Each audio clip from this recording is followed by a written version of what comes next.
U.S. tariffs trigger wild shipping rate swings, what it means for global trade. Imagine a global trade landscape where shipping rates can skyrocket by 75% in just 2 days, only to plummet by 58% a month later. This is the harsh reality that the container shipping industry has been facing since President Donald Trump's sweeping U.S. tariff hike on China and other trading partners in April. The ripple effects of these tariffs have been nothing short of chaotic, triggering wild swings in freight rates and supply chain disruptions across major routes. But here's where it gets interesting.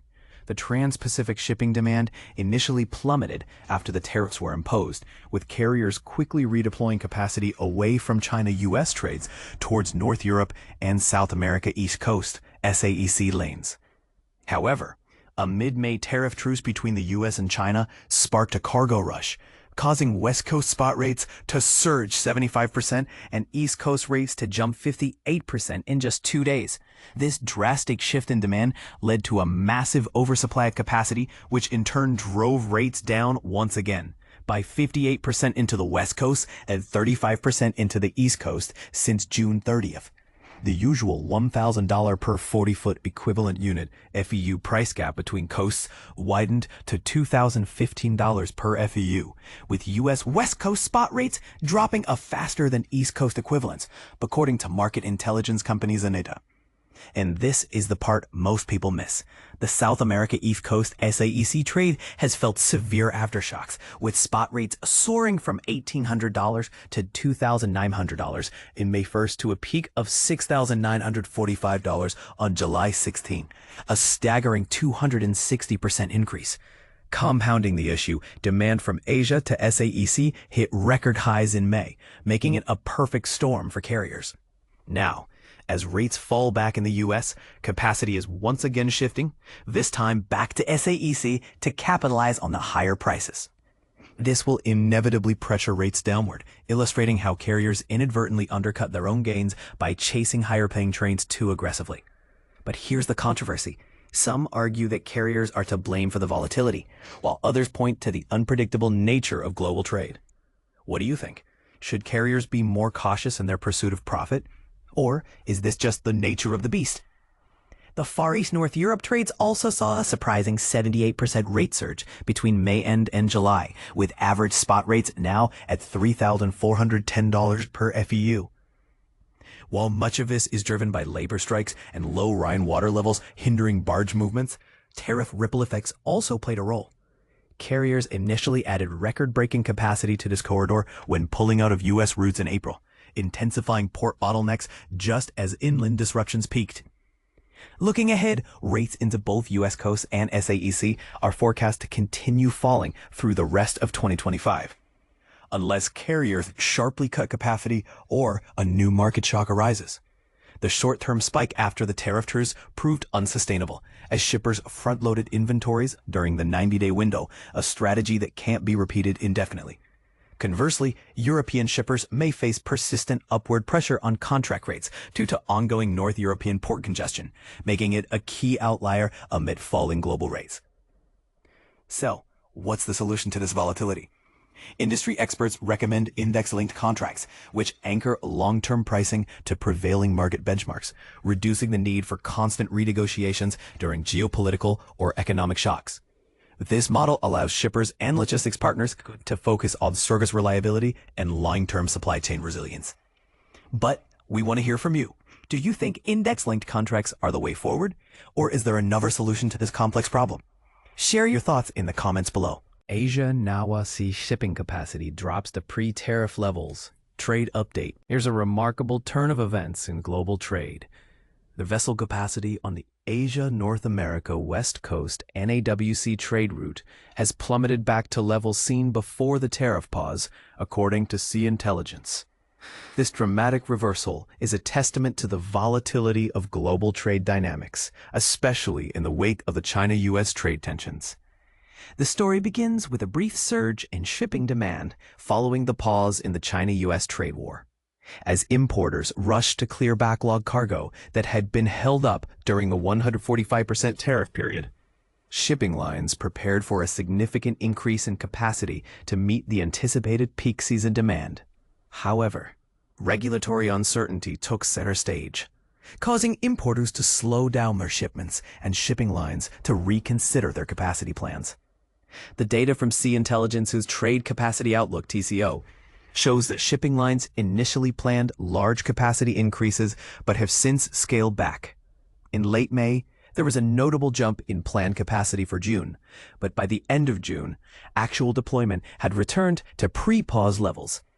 This pattern has continued into July and August, with plans for significant capacity increases being cut back due to blank sailings.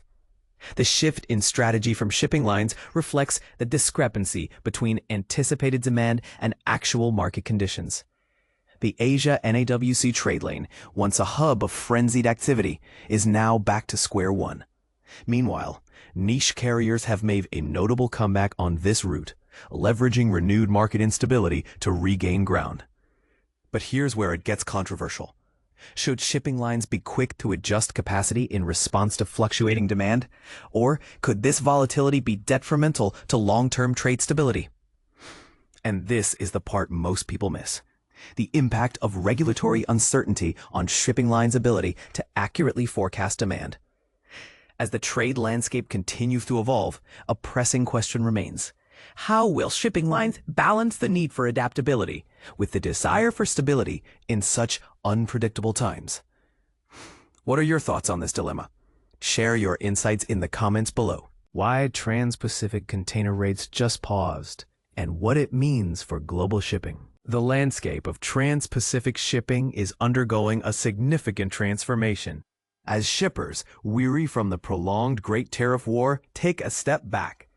Interestingly, this pause comes at a time when container rates, which have been on a downward trajectory, seem to have stabilized just as the peak shipping season is about to commence. According to a recent market update from analyst Zaneta, spot rates across various trade routes have experienced notable fluctuations, highlighting the broader challenges and responses within the industry. As of July 18th, the average market spot rate for shipping containers from the Far East to the U.S. West Coast was recorded at $2,313 per 40-foot equivalent unit, FEU, while the rate for shipments to the U.S. East Coast was higher at $4,314 per FEU. A closer examination reveals that prices for the West Coast have remained unchanged as of mid-July, effectively halting a steep decline that had seen rates drop by 28% in the first few days of the month. Similarly, rates for the U.S. East Coast have also decreased, falling by 7% since July 14th and experiencing a 26% drop since the end of June. Overall, the decline for the West Coast has reached a staggering 58% since peaking on June 1st, while rates for the East Coast have decreased by 35% during the same period. These trends indicate a shift in trading priorities and logistical strategies among shippers. The significant disparity between the trading routes, specifically the widening gap between the West and East Coast lanes, has now ballooned to $2,000, merely double the $1,555 gap observed on June 1st. This increased difference underscores the substantial economic adjustments that these trades are currently facing. Emily Stauspoll, Zaneta's senior shipping analyst, noted sentiment has shifted and rates are declining even though the higher U.S.-China tariffs remain on hold, with the deadline for the rest of the world pushed to August. Shippers cannot continue to front-load indefinitely, regardless of the tariff situation, so the long-term trend for rates was always expected to be downward. While carriers have attempted to reduce capacity on Trans-Pacific routes to counteract the weakening rates for U.S.-bound shipments, they are still grappling with the challenge of stabilizing rates as the year progresses. For routes from the Far East to North Europe and the Mediterranean, the average rates stand at $3,410 and $3,853 per FEU, respectively. Notably, the North Europe to U.S. East Coast route has a significantly lower average rate of $2,011 per FEU. In contrast, the trade from the Far East to North Europe has seen an impressive 18% increase in spot rates since June, and a remarkable 78% rise since late May. This surge is closely linked to ongoing congestion at North European ports. which has been exacerbated by a series of new high-capacity additions earlier this year, along with labor disruptions and logistical challenges such as low water levels in the Rhine River.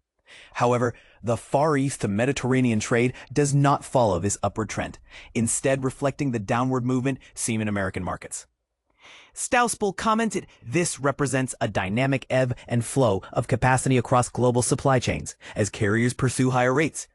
However, by increasing capacity, they risk undermining their own profitability on the more lucrative routes."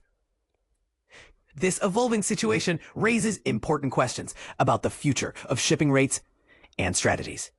What do you think about the current state of Transpacific shipping? Are the adjustments being made by carriers sufficient to stabilize the market? Or are we likely to see further declines? Share your thoughts in the comments.